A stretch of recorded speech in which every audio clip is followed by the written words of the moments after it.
बिस्मिल्लाहिर्रहमानिर्रहीम।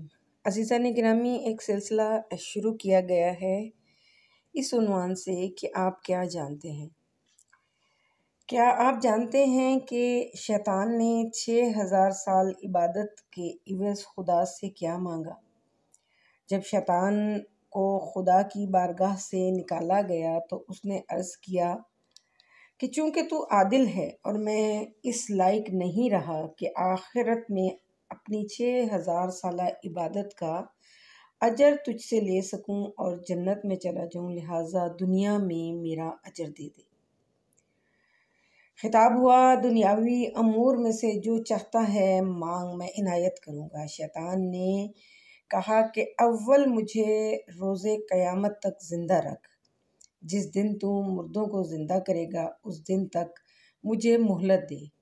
खिताब हुआ, क्या मौत से फ़रार हासिल करना चाहता है? क्योंकि जो क़यामत तक ज़िंदा रहेगा वो कभी नहीं मर सकता, लिहाजा तेरी ये फरमाइश कबूल नहीं हो सकती कि तू क़यामत तक ज़िंदा रहे। अगर तूल उम्र चाहता है तो रोज़े मालूम तक मोहलत दे दूँगा। रिवायात में रोज़े मालूम के मुख्तलिफ मानी बयान हुए हैं।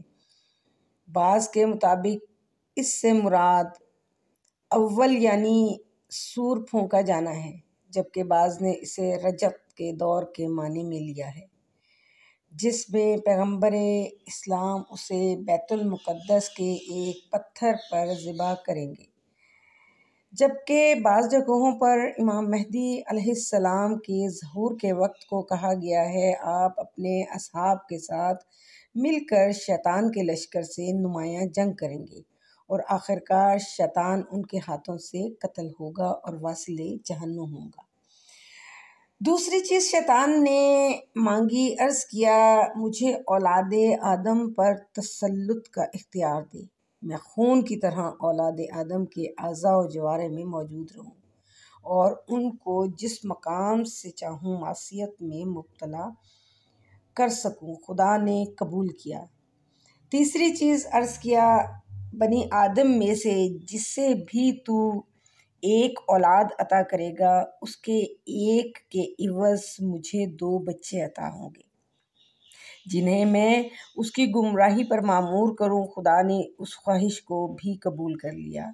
इसी वजह से शैतान जब भी औलाद चाहता है अपनी टांगों पर हाथ मारता है तो उसकी टांगों से बच्चे पैदा होने शुरू हो जाते हैं, यानी बच्चे उसकी टांगों से गिरने शुरू हो जाते हैं, जिन्हें वो लोगों की गुमराही पर मामूर करता है।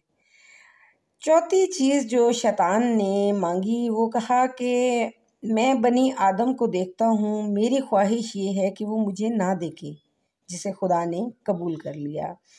पांचवी चीज़ शैतान ने अर्ज़ की कि मेरे लिए मुख्तलिफ़ शक्लों में मुजस्सम होना मुमकिन बना दे, मैं जिस शक्ल में चाहूँ बनी आदम के सामने मौजूद हो जाऊँ।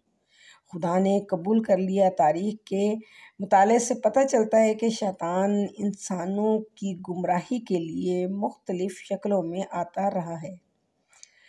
छठी चीज़ अर्ज़ किया कि जब तक बनी आदम के जिस्म में रूह मौजूद होगी मुझे उन पर दस्तरस हासिल रहेगी और मलाइका दुनिया से जाने के मौका पर भी मुझे मरने वाले से करीब होने से नहीं रोकेंगे। खुदा ने उसकी इस ख्वाहिश को भी कबूल किया।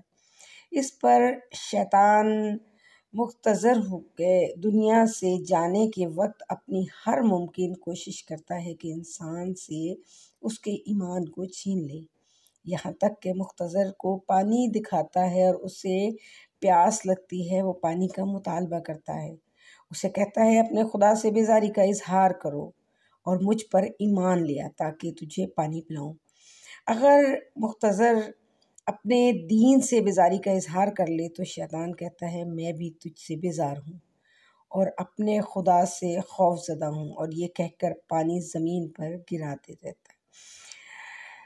छठी चीज़ जो शैतान ने मांगी, शैतान ने अर्ज़ किया कि मुझे बनी आदम के सीने पर कंट्रोल दे ताकि उनको इस्तेमाल कर सकूं और उन्हें बातिल और गुनाहों के ख्यालात में मुब्तला कर सकूं। वसवासल खन्नासिल्लज़ी युवस्विसो फ़ी सदूरिन्नास। खुदा ने इस ख्वाहिश को भी कबूल किया।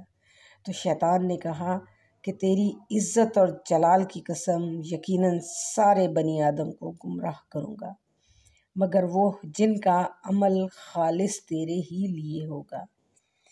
दुआ है कि रब्बुल इज़्ज़त हमें शैतान के शर से महफूज रखें और हम अपने रब की इबादत में खलूस पैदा करें और अपने रब के हजूर एक मुत्तकी इंसान की हैसियत से हाजिर